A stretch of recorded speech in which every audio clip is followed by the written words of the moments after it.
Se a liberdade religiosa é um direito garantido pela Constituição, por que ainda vemos tantos casos de intolerância no Brasil? Olá, eu sou Lana Francis e começa agora mais um episódio do Entrevistas DPE. Hoje nós vamos falar sobre garantias legais contra a intolerância religiosa. E nesse bate-papo eu convido a advogada Otacília Carolina. Seja bem-vinda. Obrigada, Lana, tudo bem? Bom, por aqui tá tudo bem, ainda mais que a gente vai falar sobre esse assunto tão importante, né? Trazer conhecimento para quem nos escuta, para ver se a gente consegue até melhorar um pouquinho essa situação. Afinal de contas, informação é poder, não é verdade? Sim, com certeza. Então vamos lá. Explica um pouquinho pra gente em relação à linha do tempo sobre as leis direcionadas à intolerância religiosa. Pronto. A gente tem um contexto, iniciático, quando a gente tenta realmente traçar uma linha do tempo no que se refere à questão da intolerância religiosa no Brasil, que precisa remontar à raiz desse problema, né? Essa religião existe aqui por conta de pessoas que foram traficadas de África para cá em um período colonial e que, por conta disso, vieram com suas histórias, com sua memória, né, com suas culturas, e que, por mais que tenham tentado apagar tudo isso, ela sobreviveu de formas que agora existem aqui de uma forma muito peculiar. E dessa existência aqui no Brasil, desse desenvolvimento, até aqui aconteceu muita coisa, né? Desde a abolição da escravatura para cá, foi muito gradual e ainda está em desenvolvimento o desenvolvimento de uma legislação e de a aplicabilidade de leis que remontem e que realmente sejam eficazes na garantia da plena liberdade religiosa das pessoas, né? Os cultos de matrizes africanas foram por muito tempo criminalizados mesmo, e até hoje em dia são muito comuns os crimes que hoje em dia são assim tipificados, né? Mas que não são de agora que acontecem, os crimes que visam impedir as pessoas de se manifestarem religiosamente de formas que desviem, né, do que consideram normal ou cristão, e a partir disso tem muitas violações a esses direitos, que vão desde coisas mais básicas, como insultos, xingamentos, bullying, até coisas mais sérias como assassinatos e depredação de locais, de templos, enfim. Tem muitas formas de violação desse direito. E a gente tem algumas leis no Brasil que visam proteger, né? A própria Constituição é uma que garante a liberdade de crença e a inviolabilidade desse direito também. Apesar disso, tem ainda uma lacuna muito grande no judiciário, né? No legislativo e no social mesmo das pessoas, de conseguir aplicar essa garantia, esse direito à liberdade de crença das pessoas aqui no Brasil, por ainda ser uma sociedade que é muito marcada, que tem esse racismo muito enraizado. Eu vi que uma das principais leis, ela é de 2007. Eu considero 2007 muito recente, né? O que a gente pode destacar dessa lei e o que você avalia como mudança? O que evoluiu de lá para cá?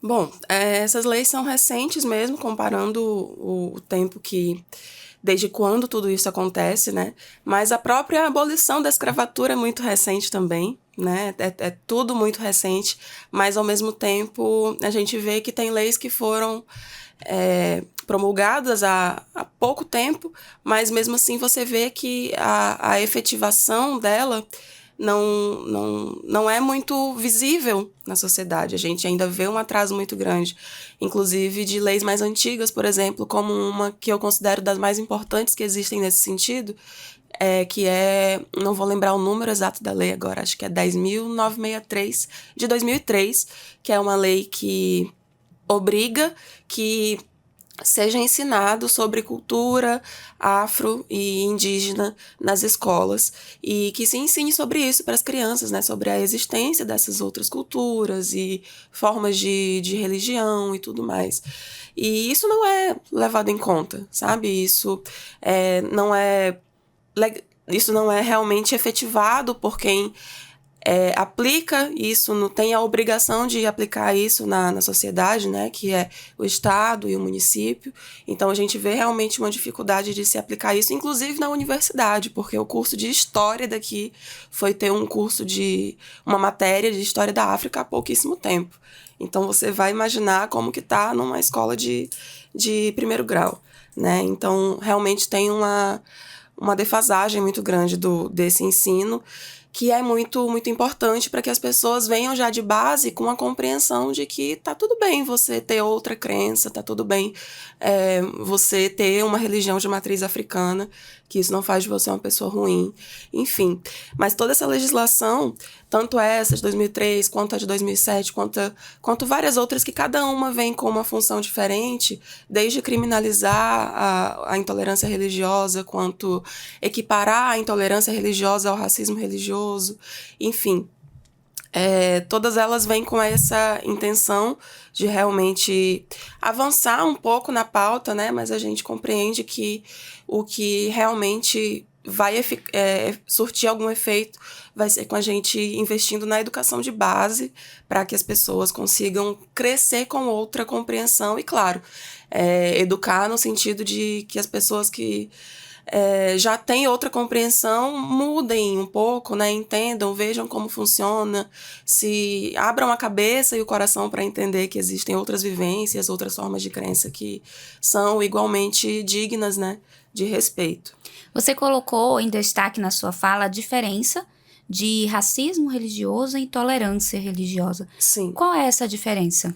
Bom, a intolerância religiosa pode ser destinada a qualquer religião.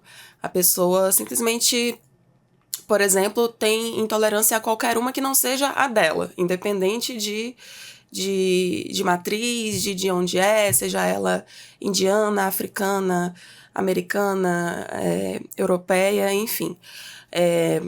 Ou tem intolerância com uma religião em específico por algum outro motivo que não seja o racismo, que é justamente o que tipifica o racismo religioso como tal, né? Porque é uma intolerância religiosa justificada pelo racismo, justificada pelo contexto que a gente tem no Brasil de ser um racismo histórico, de ser uma construção, de ser estrutural, e por conta disso acontecer dessa forma, né?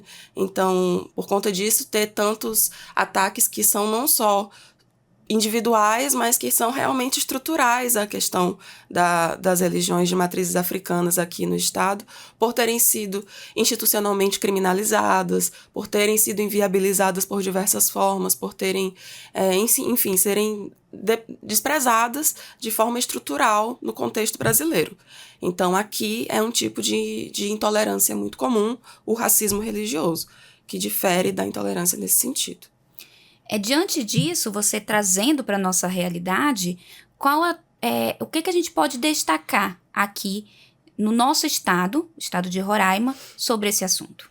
Bom, a gente tem ainda um estado que é muito atrasado nesse sentido, porque apesar de ter muitas casas aqui de religiões de matrizes africana, seja candomblé das diversas nações, né, Queto, Angola, Jeje, a gente vai ter casas de Umbanda também, de Quimbanda, Terecô, Jurema, enfim, são várias denominações, são várias religiões, são várias casas. Muitas nem sequer parecem uma casa de axé, porque as pessoas têm medo de que fique visível para o público que aquilo é um terreiro e que por conta disso iniciem depredações e, enfim, violências, né? E as pessoas muitas vezes acham que não, porque as pessoas têm medo e preferem passar despercebido. Mas a existência é vasta e as pessoas estão cada vez mais, na verdade, se informando dos seus direitos e indo atrás deles, né?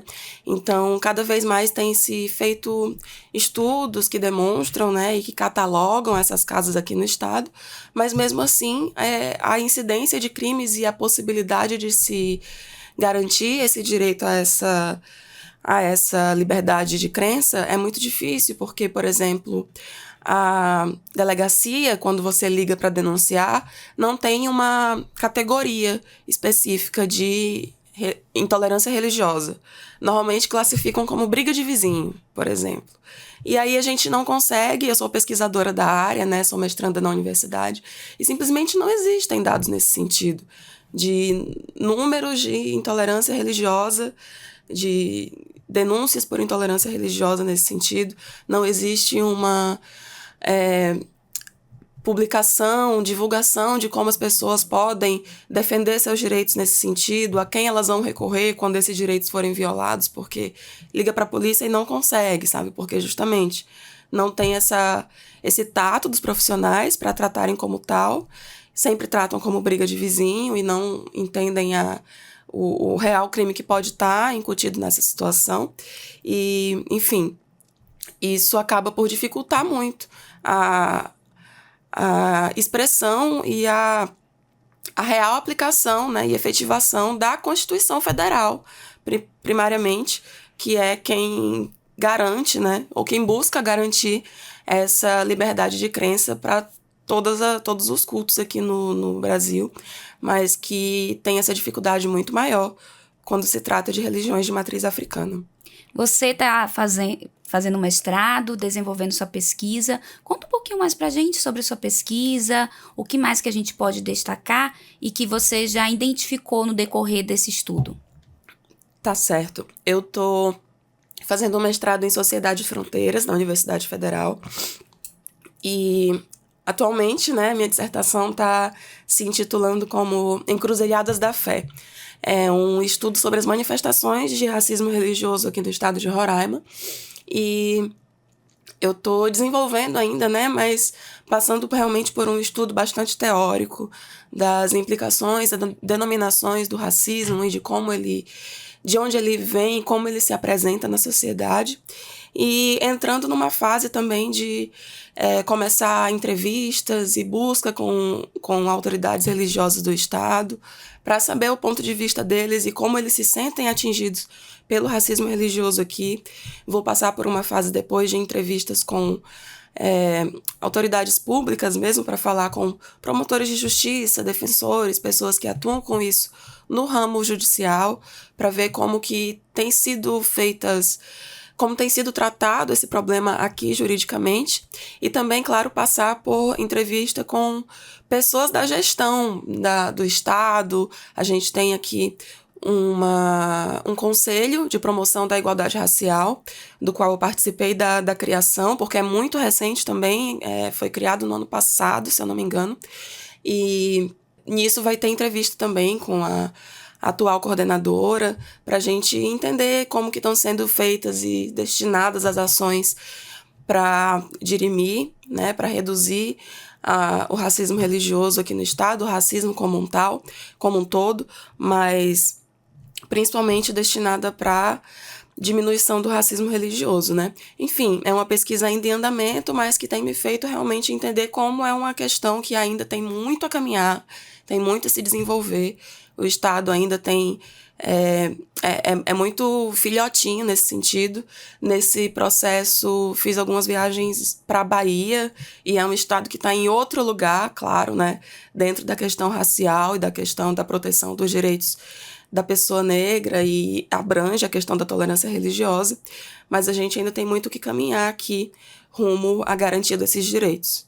Perfeito. Teve um momento na história que ganhou destaque nacionalmente e incentivou o judiciário a criar leis. Fala pra gente um pouquinho sobre este assunto específico. Bom, a gente teve um caso específico que teve repercussão nacional, não aconteceu aqui em Roraima, né? Mas foi o falecimento da mãe Gilda de Ogum, que era uma mãe de santo, que sofria perseguições seguidas e reiteradas ao terreiro dela e à pessoa dela como mãe de santo. E Isso fulminou em um ataque que aconteceu em rede nacional, quando seguidores de uma determinada igreja fizeram publicações e divulgações atribuindo a imagem dela a coisas ruins, negativas e pesadas, e ao se deparar com aquela imagem, né, com aquele contexto, ela teve um ataque fulminante e faleceu, né? Isso gerou a denominada chamada, né, até hoje, a lei da Mãe Gilda, que é a lei que instituiu o Dia de Combate à Intolerância Religiosa aqui no Brasil, por exemplo, né?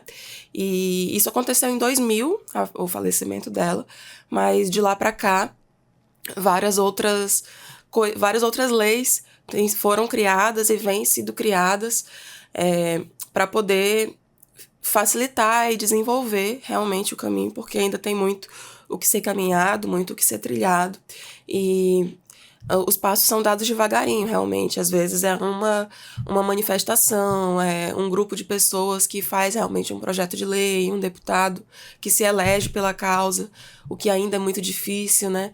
Enfim, são passos de formiga mesmo que tem se dado, mas que às vezes precisa de não devia ser necessário, né? Mas que às vezes acontece de um caso mais grave gerar uma repercussão que inicia uma série de revoluções que vão ser importantes para a garantia de direitos mais lá na frente.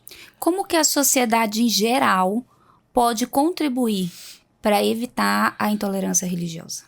Primeiro de tudo é se informando para saber que não é coisa de outro mundo, não é um bicho de 7 cabeças, que a gente tem direito à liberdade religiosa como qualquer outro seguidor de outra religião, evangélicos, católicos, adventistas, budistas, são todas pessoas tentando um mesmo objetivo, né, que é a evolução espiritual e a felicidade aqui nesse plano, enfim.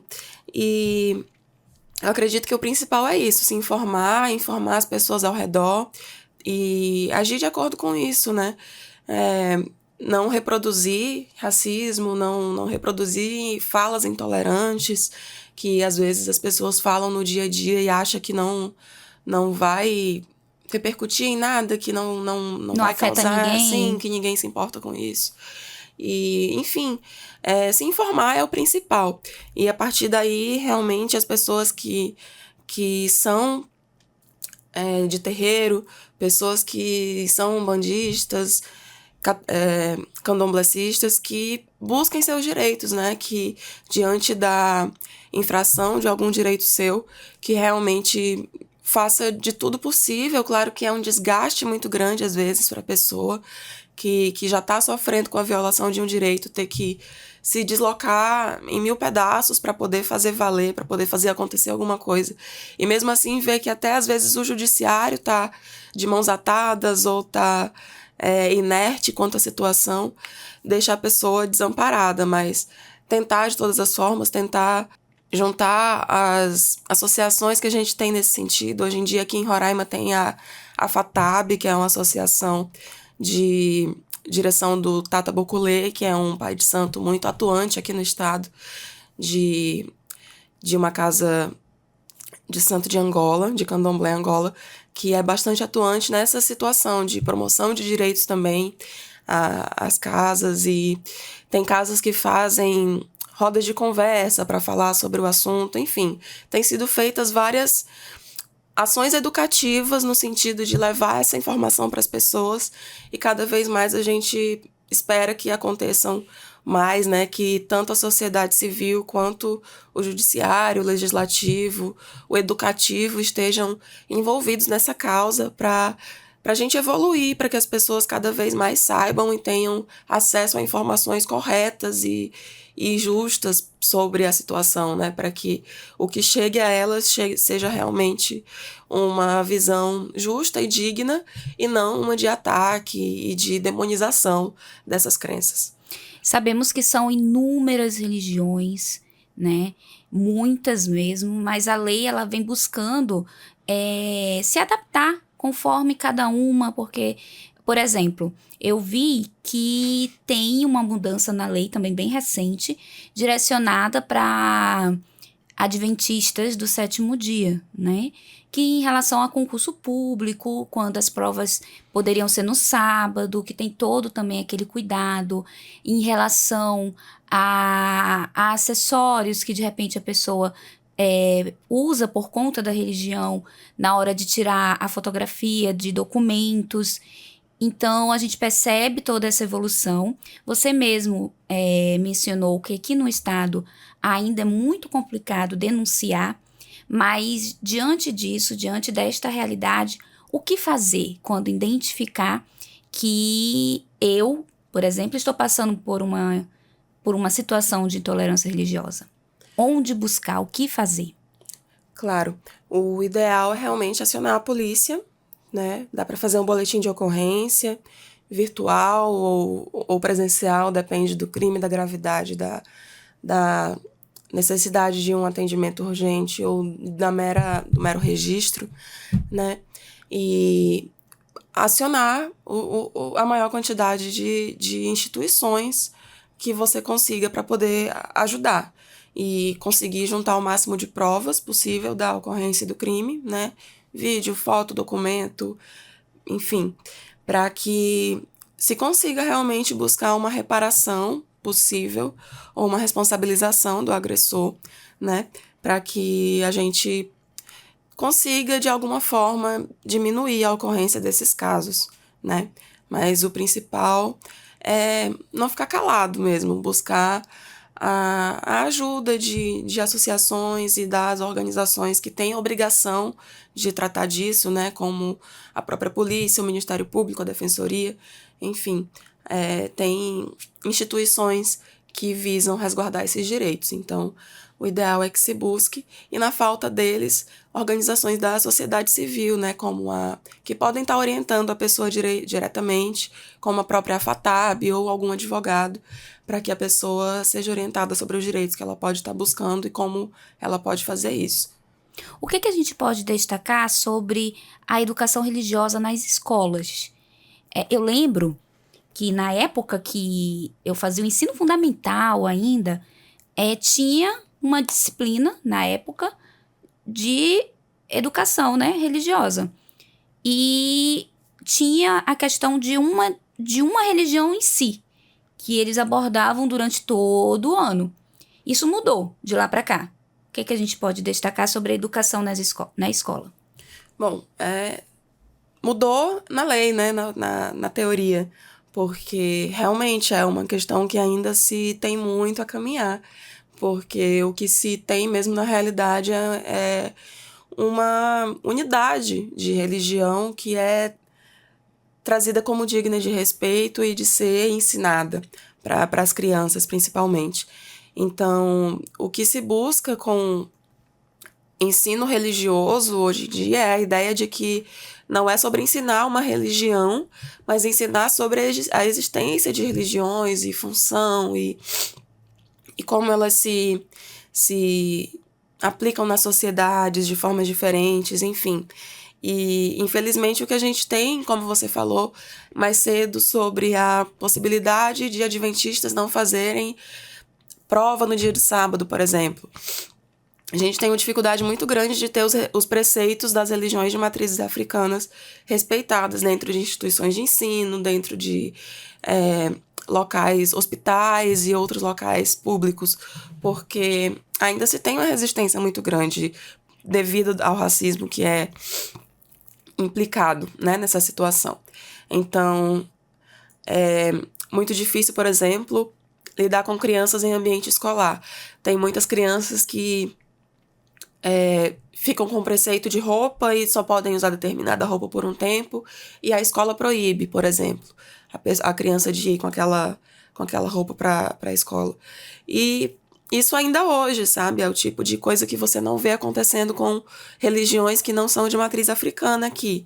Por isso se fala do racismo religioso, porque tem coisas que só atingem as religiões de matriz africana, como certos tipos de preconceito, certos tipos de impedimentos e certos tipos de violência mesmo, como o ataque a templos e assassinatos a líderes religiosos. Então, realmente, é mais uma das coisas que se tem muito a caminhar ainda e que é uma das mais importantes, penso eu, a educação, como eu te falei, nesse sentido da implementação da Lei 10.693, de tratar sobre a cultura afro-indígena nas escolas, né, que ainda não tem uma efetivação e que é uma das coisas mais importantes para se buscar a igualdade racial, né, que se pode falar nisso aqui no Brasil. Perfeito. Bom, já caminhando para o final da nossa entrevista, eu gostaria de te perguntar, diante da tua base de conhecimento, das tuas vivências e dos assuntos que a gente conversou, o que mais a gente pode destacar e que você gostaria de ressaltar? Um recado para a população, de forma geral? Claro, acho que eu vou me repetir para falar o mais importante de tudo isso, que é sobre as pessoas buscarem conhecimento e buscarem informações reais sobre o que acontece e não demonizarem o que elas não conhecem, sem que realmente tenham buscado por si só, né, conhecer do que elas têm medo ou do que elas falam mal, o que elas criticam. Porque para além de, às vezes, ela poder estar praticando um crime de intolerância, de racismo religioso, ela está se privando de ter o coração e a mente mais abertos e de ser mais receptivo e de ser uma pessoa melhor, né? Enfim, eu acredito que a educação é a chave para a mudança dessa situação atual, tanto para que as pessoas do futuro já venham com a cabeça mais aberta para a compreensão de que pessoas que creem diferente não são ruins e que as pessoas que já são mais velhas agora e já têm uma concepção formada possam talvez compreender que não é como foram ensinados, né? De que religiosos de matriz africana, umbandistas, candomblecistas e quimbandeiros e juremeiros não são pessoas do mal, não estão tentando destruir a vida de ninguém e são pessoas comuns. Enfim, todo mundo merece respeito, todo mundo merece o direito à liberdade de religião.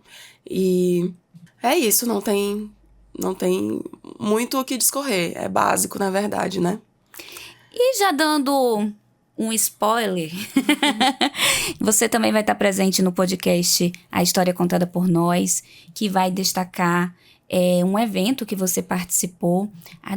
Adianta um pouquinho pra gente, que evento foi esse? Como é que foi essa experiência?